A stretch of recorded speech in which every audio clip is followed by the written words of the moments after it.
ओम नमः सिद्धेभ्य। नमो नमः सत्कृतंकराय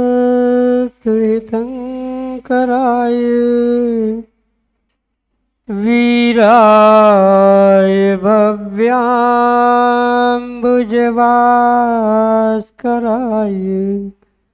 अनंतलोकाय सुरार्चिताय देवादिदेवाय नमो जिनाय देवादिदेवाय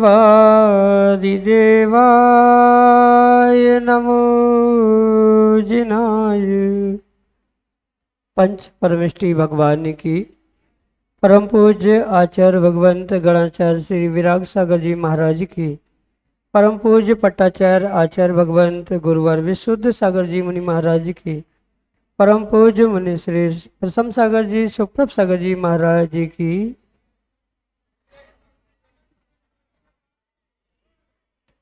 अनंत विकल्प अनंत संसार और उस अनंत संसार में अनंत दुखों का एकमात्र कारण हमारे मन की विकल्पता, और वही विकल्पता जब सम्यक समाधान के साथ निर्विकल्पता को प्राप्त होती है तो वह संसार से मुक्ति का कारण बन जाती है। परम पूज्य आचार्य भगवंत गुरुवर विशुद्ध सागर जी महाराज के मंगल सभा से परम पूज्य मुनि श्री सुप्रभ सागर जी महाराज द्वारा प्रदत्त आत्म कल्याण की अनूठी विधा समीचीन विकल्पों का सम्यक समाधान। आप भी जुड़ने का प्रयास करें और अपना समीचीन विकल्प भेजते हुए परम पूज्य मुनि से उसका सम्यक समाधान प्राप्त करें। प्रारंभ करते हैं आज का सम्यक समाधान। और आज के पहले विकल्प के लिए भावना गोरे मालेगांव हमारे सामने।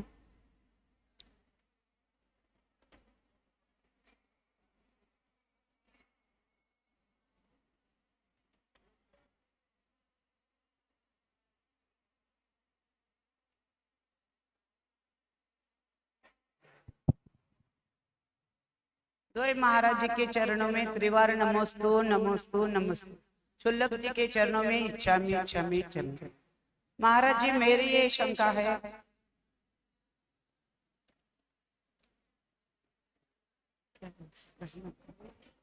नहीं उसका प्रश्न अलग है, सातवें अलग ही शंका कर रही हूं मैं। सातवें नरक में लेडीज जा नहीं सकती और मोक्ष भी नहीं जा सकती, पुरुष जाते हैं, पर लेकिन मायाचारी कपट वगैरह तो लेडीज ज्यादा करती है इसलिए जाते नहीं, पर पुरुष के भी तो होते हैं ना मायाचारी वगैरह, तो पुरुष क्यों जाते हैं? कृपया शंका समाधान कीजिए। ओम नमः सिद्धम।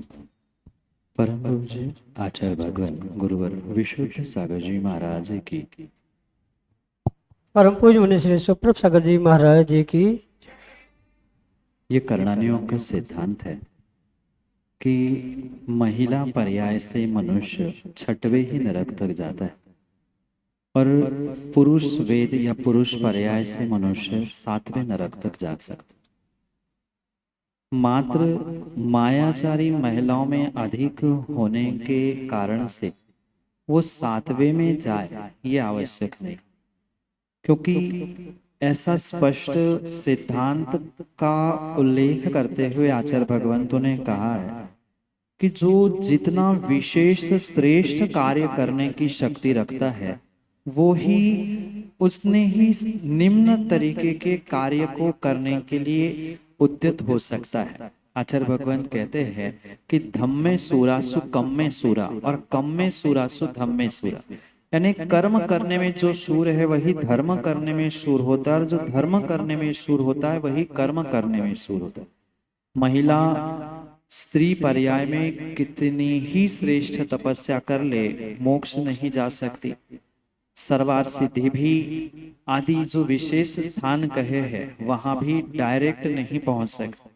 तो जो ये उत्तम सहनन प्राप्त करने वाले मनुष्य पुरुष वेद में वो प्राप्त करते हैं, वो ही अपने उस विशेष सहनन के कारण से जो मोक्ष जाने की शक्ति को रखता है वही नियम से सातवें नरक जाने की शक्ति रखता है।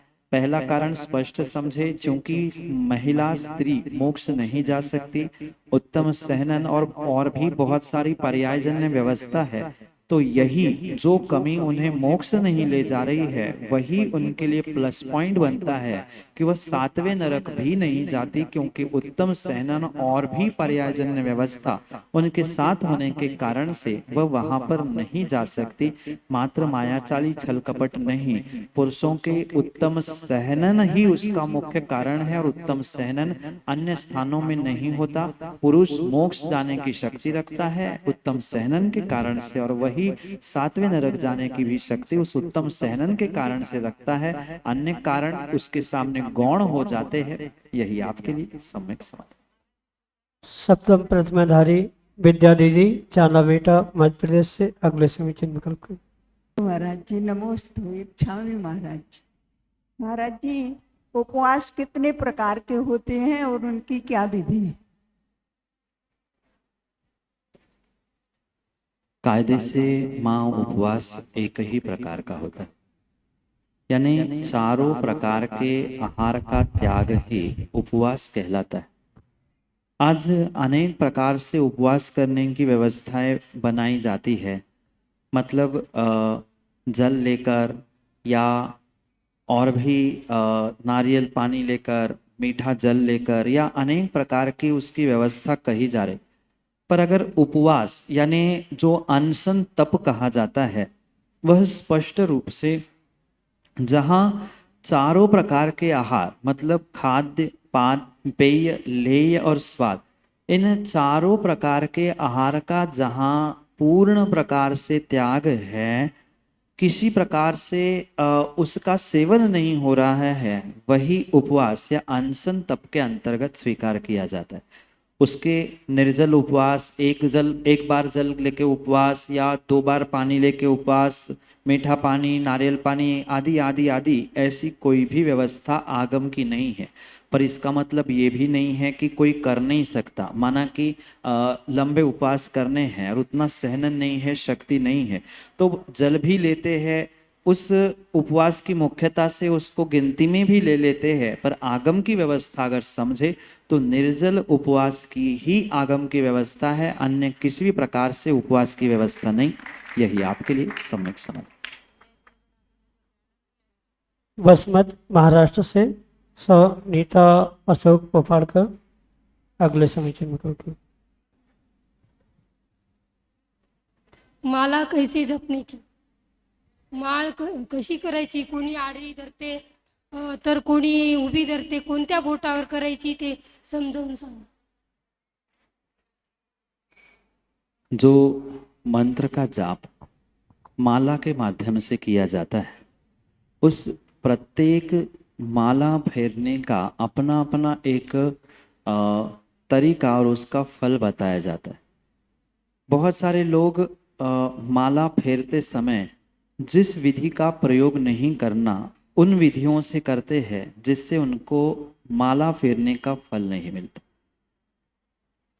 इस उंगली से माला फेरना, इस उंगली से माला फेरना, अंगूठे से, अनेक प्रकार से इसका आगम में आचार्य भगवंतों ने विधान किया। और सब प्रकार से, मतलब सब उंगलियों से फेरने वाली माला का फल अलग अलग का। सामान्य रूप से सर्वोत्कृष्ट फल देने वाला है अगर उंगली माला को फेरने के लिए, मोतियों को खिसकाने के लिए, तो ये है। बहुत सारे लोग अंगूठे से ऐसी माला फेरते हैं, पर ऐसे अंगूठे से माला फेरने वाले को ठेंगा ही मिलता है, फल कुछ नहीं मिलता। इन 4 उंगलियों में से ही किसी उंगली के माध्यम से माला फेरनी चाहिए। अब समस्या है करे क्या, तो इन दोनों उंगलियों के माध्यम से माला को पकड़ते हुए इस उंगली से उसको अपनी तरफ माला को खींचना, यही उत्कृष्ट विधि है। कुछ लोग उस माला को बाहर भी करते हैं या दोनों हाथों में पकड़ के अन्य भी प्रकार से फेरते हैं।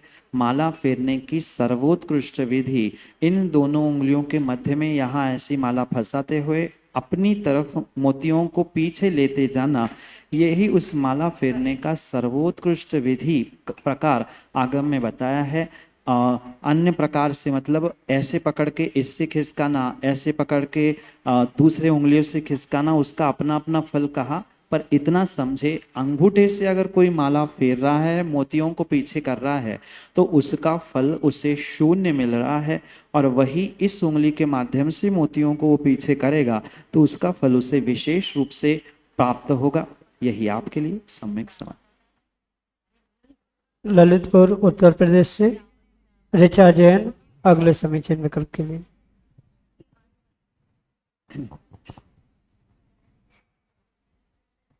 नमोस्तु महाराज जी, नमोस्तु महाराज जी, इच्छा हुई महाराज जी। महाराज जी, मेरा प्रश्न यह है कि आप हमेशा कहते हैं कि गुरु के साथ मित्रता रखनी चाहिए, तो उससे आपका क्या आशय है या किस तरह की मित्रता? नमोस्तु महाराज जी। मित्रता का अर्थ, जैसे आप किसी मित्र के साथ गले मिलकर एक साथ एक थाली में भोजन करते हुए मित्रता निभाते हैं, इस प्रकार की मित्रता का आशय वहाँ पर नहीं। क्योंकि जीवन में हर इंसान को कोई ना कोई एक ऐसा स्थान चाहिए होता है जहाँ वह अपनी दिल की हर बात खोल के रख दे। और अक्सर जो बातें माता पिता से, भाई बंधुओं से, बहनों से नहीं की जाती, वह मित्रों से की जाती है, क्योंकि लगभग समान एज के वह मित्र दोस्त होते। तो गुरु से मित्रता का मतलब यही है कि जैसे हम मित्रों को गुरु मानते हुए उनकी आज्ञा का, उन्होंने कहा है मित्रों ने, तो हम उनके हिसाब से चलते हैं, तो उसकी जगह गुरु को ही मित्र बनाने का आशय ये है कि अपनी दिल की हर बात हम गुरु से पूछें, क्या करना है, क्या नहीं करना है, कैसे इन कार्यों को मैं कर लूँ, ये करूँ कि ना करूँ।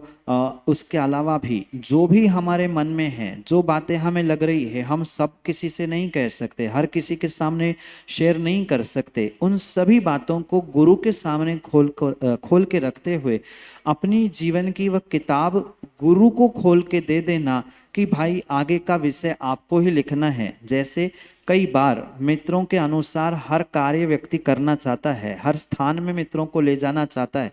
अच्छे बुरे दिनों में उसे माँ बाप याद आ जाए नहीं आ जाए, भगवान याद आ जाए नहीं आ जाए, पर एक सच्चा मित्र उसे याद आता है।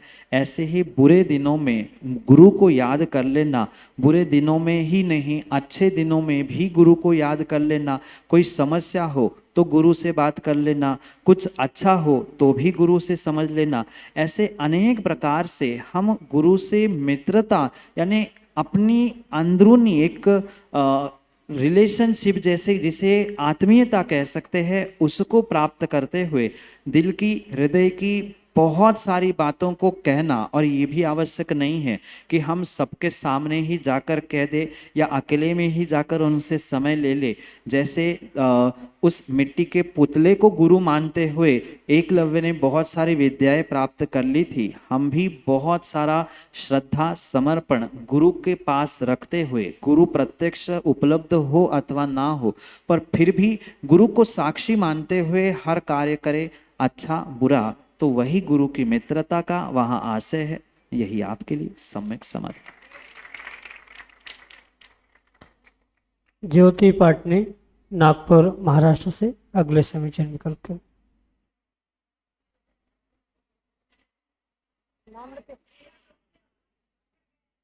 गुरु की ऊर्जा सूर्य सी, अंबर जैसा विस्तार, गुरु का सत सानिध्य ही है मेरे जीवन का आधार।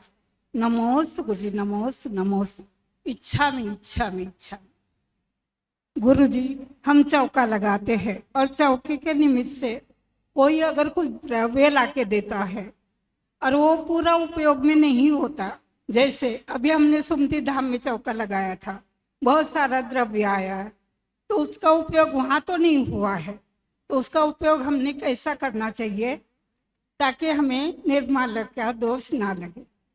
नमो सुबह। बहुत अच्छी बात है माँ। चौका लगाने पर अन्य श्रावक जिनकी चौका लगाने की सामर्थ्य नहीं है, वह दान देने की इच्छा से कुछ न कुछ द्रव्य लाके देते समय ही सबसे पहले उन व्यक्तियों से पूछे जिन्होंने आपको द्रव्य दिया है, चाहे पैसे हो, अन्य सामग्री क्यों ना, तो उनसे स्पष्ट पूछे कि बाना कि ये द्रव्य मुनिराज के प्रयोग में नहीं आया। जैसे पैसे दिए तो वे तो आगे पीछे भी कभी चौका लगाने पे काम में आ सकते, पर फल है, सब्जी है, दूध है या अन्य सामग्री है जो तुरंत ही एक आध दो दिन में खराब हो सकती है, तो ऐसे द्रव्य ग्रहण करते समय मतलब उनसे उन फल आदि को लेते समय स्पष्ट पूछा जाए कि भाई महाराज ने अगर ये सामग्री नहीं ली और आपने महाराज के लिए दी है, तो अगर मैं रख लूं तो मुझे निर्माल्य का दोष लगेगा। तो आप बता दो कि महाराज ने उसे ग्रहण नहीं किया क्योंकि हो सकता है उन्होंने सेव फल दिए और जो महाराज आपके चौके में आए उनका उस दिन सेव फल का त्याग था, तो अब सेव फल मुनिराज ने तो लिए नहीं, आप खाओगे तो निर्माल्य का दोष लगेगा। तो उनसे स्पष्ट पूछा जाए जो भी द्रव्य ले उस समय कि भाई जब मुनिराज इसे ग्रहण नहीं करेंगे तो मैं क्या कर सकता हूँ। फिर वो श्रावक अगर कहेगा कि उसको आप भी खा सकते हो या किसी दूसरे को भी आप दे सकते हो, तो ऐसा कहने पर अगर आपने ग्रहण किया है या दूसरे को दिया है तो आपको निर्माल्य का दोष वहां नहीं लगेगा। इसलिए जो भी द्रव्य ले उस प्रत्येक द्रव्य को लेते समय हम ये ध्यान रखें कि उस द्रव्य का मैं क्या करूं, क्योंकि धन पैसा अगर मिला है तो वहां चौका नहीं लगा, मतलब जैसे सुमति धान में आपने लगा वहां द्रव्य बचा, तो दूसरे स्थान पर अपने घर में आप चौका लगा रहे हो तो उन्हीं पैसों से आप फल दूध आदि सामग्री लेते हुए मुनिराज का आहार करवा सकते हैं। या अन्य कई क्षेत्रों पे जाके आप चौका लगा रहे तो उन पैसों का उन द्रव्यों का सूखे द्रव्यों का प्रयोग किया जाए। पर जो गीले द्रव्य है तुरंत नष्ट होने वाले हैं, उन्होंने कहा कि भाई आप उसका प्रयोग कर ले, या माना कि नहीं भी कहा है तो उसका प्रयोग हम विवेक से करें, जिनको जहां जरूरत है हम भी उन स्थानों पर दे दे, तो आप निर्माल्य से वहां बचने की पूरी संभावना है। यही आपके लिए सम्यक समझ। लखनऊ उत्तर प्रदेश से विदुषी जैन अगले समीचीन विकल्प के। हेलो, नमोस्तु महाराज जी। मेरा प्रश्न ये है कि जब भी हम कोई शुभ कर्म करते हैं तो हमेशा श्रीफल ही क्यों चढ़ाते हैं? कृपया मेरी शंका का समाधान करें। नमोस्तु महाराज जी। श्रीफल जिसकी संज्ञा ही श्री यानी श्रेष्ठ फल के रूप में की जाती है, वह श्रीफल सभी कार्यों में मांगलिक के रूप में भी स्वीकार किया जाता है। पहली बात उसकी जो संज्ञा है मतलब नाम है, वहाँ कभी ये नहीं कहा कि नारियल निरूपमेति स्वहा या नारियल चढ़ाओ, भले ही आप कोई कुछ भी कह दे पर वह नारियल नहीं श्री फल ही कहा है, श्रेष्ठ फल कहा है। और सामान्य रूप से ये श्रीफल सर्वत्र उपलब्ध होता है। अन्य जो फल है वह कितने ही श्रेष्ठ और कितने ही अच्छे क्यों ना हो, पर हर समय में वह हर स्थान पे मिले यह आवश्यक नहीं है, क्योंकि फल मौसमी होते हैं जो अन्य भी फल होते। पर श्रीफल एक ऐसा फल है हर मौसम में हर स्थान में और बहुत सहजता से प्राप्त होता है। ये भी उसके पीछे का कारण है कि लगभग सभी कार्यों में मांगलिक कार्यों में श्रीफल ग्रहण किया जाता है। नाम जैसे उसका श्रीफल है, श्रेयो फल है, श्रेष्ठ फल है, इसलिए भी उसका प्रयोग किया जाता है, उसकी उपलब्धता है। उसके अलावा उस श्रीफल को मांगलिक द्रव्य के व्यावहारिक मांगलिक द्रव्य के अंतर्गत भी स्वीकार किया जाता है। कलश पे रखा हुआ श्रीफल और मांगलिक के रूप में स्वीकार किया जाता है। तो अनेक इन पहलुओं के कारण से लगभग सभी श्रेष्ठ कार्यों में ये उत्कृष्ट कार्य यानी ये जो विशेष श्रीफल का प्रयोग किया जाता है ये सर्वत्र देखने के लिए मिलता है। इतना ही नहीं, उसके पीछे और भी बहुत सारे लॉजिक कहे हैं कि बाहर से जैसा कठोर होने पर भी अंदर से मुलायम है। प्रभु मैं भी ऐसे ही अपनी त्याग तपस्या में कितना ही कठोर क्यों ना हूँ, पर परस्पर में प्रेम वात्सल्य के साथ रहने के लिए, इंसानियत के साथ रहने के लिए मैं भी ऐसे मुलायम बन जाऊं। जैसे पानी बिना भरे ही वह नारियल का पानी मीठा हुआ करता है, ऐसे मैं भी स्वभाव से मीठा और मुलायम हो जाऊं। ऐसे अनेक तर्कों को साथ हम उस श्रीफल को श्रेष्ठ फल मानते हुए सर्वत्र प्रयोग में लाते हैं। यही आपके लिए सम्यक समझ। अनुभव जैन नागपुर महाराष्ट्र से अगले समीचीन विकल्प के। नमोस्तु महर्षि, मेरा प्रश्न ये है कि हम जब मंदिर जाते हैं तो हमें देव दर्शन कैसे करने चाहिए? जैसे मैं जाता हूँ भगवान को नमोस्तु बोल के अर्घ चढ़ा देता हूँ, वो मेरे हिसाब से सही नहीं है। तो मतलब हमें विधि क्या होनी चाहिए हमें देव दर्शन की? नमोस्तु महर्षि, नमोस्तु। आचार्यों ने कहा है कि एक बार जिनेंद्र भगवान के दर्शन अगर विधि पूर्वक कोई करता है तो उसे करोड़ों उपवास का फल मिलता है, अगर विधि पूर्वक जिनेंद्र भगवान के दर्शन के। पर शायद आज कोई श्रावक साधक विधि पूर्वक दर्शन करना ही नहीं जानता, गाड़ी से उतरता है, यूं ही अंदर मंदिर में पहुंचकर द्रव्य चढ़ाकर वापस आता है। ये विधि भगवान के दर्शन की नहीं है। मंदिर पैदल नंगे पांव शुद्ध वस्त्रों के साथ पहुंचना ये पहली कंडीशन है।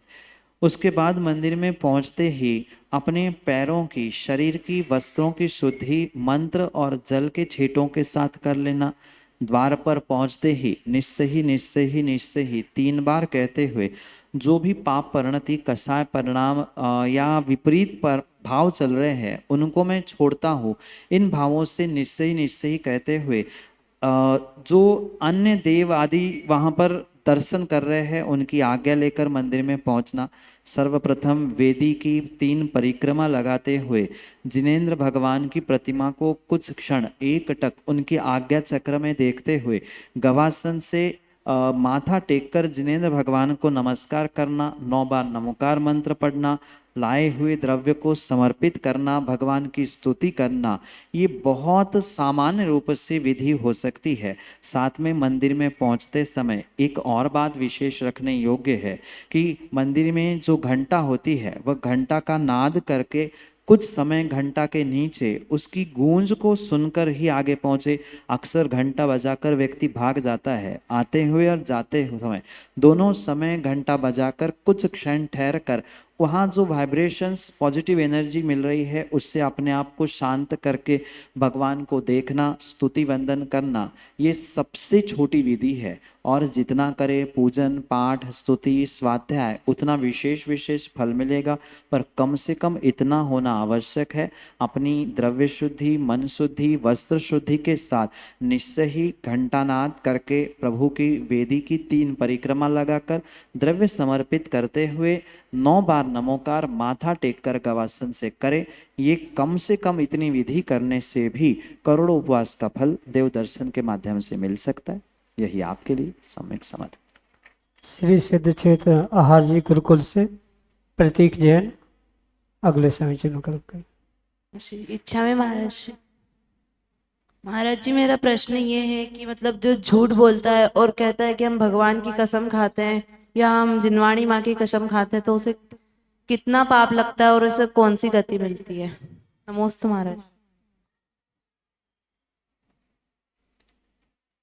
झूठ बोलने वाला चाहे भगवान की कसम खाए या जो चाहे कसम खाए, पहली बात तो मैंने उस दिन बताया था प्रवचन में कि कसम खाने वाले ही सबसे ज़्यादा झूठ बोलते हैं, या ऐसा कह दो अपना झूठ छुपाने के लिए वह भगवान, गुरु, जिनवाणी और पता नहीं माँ बाप की भी कसम खाने के लिए तैयार होते। तो कसम खाना और सत्य बोलना इसका कोई भी ताल्लुक हो नहीं सकता, स्वीकार भी नहीं किया जा सकता। और जो किसी भी प्रकार से चाहे कसम खा के झूठ बोले, बिना कसम खाए झूठ बोले, झूठ बोलना ये पाप है और पाप का फल नियम से नरकों में मिलता है। नरक गति के अलावा उनको और कोई भी गति नहीं मिलती। झूठ बोलते समय मायाचारी भी चल रही है तो त्रियंच गति भी मिल सकती है कुछ पुण्य के उदय से, पर नियोग वश जो तीव्र झूठ बोलने की आदत कर चुका है, पुनः पुनः झूठ छुपाने के लिए झूठ बोल रहा है, ये पक्का है उसकी तो दुर्गति नरक गति के रूप में ही होना पक्की हो चुकी है। अन्य कोई भी गति उसके लिए मिलना संभव नहीं है। यही आपके लिए सम्यक समाधान। इसी के साथ आज का समय पूर्ण होता है।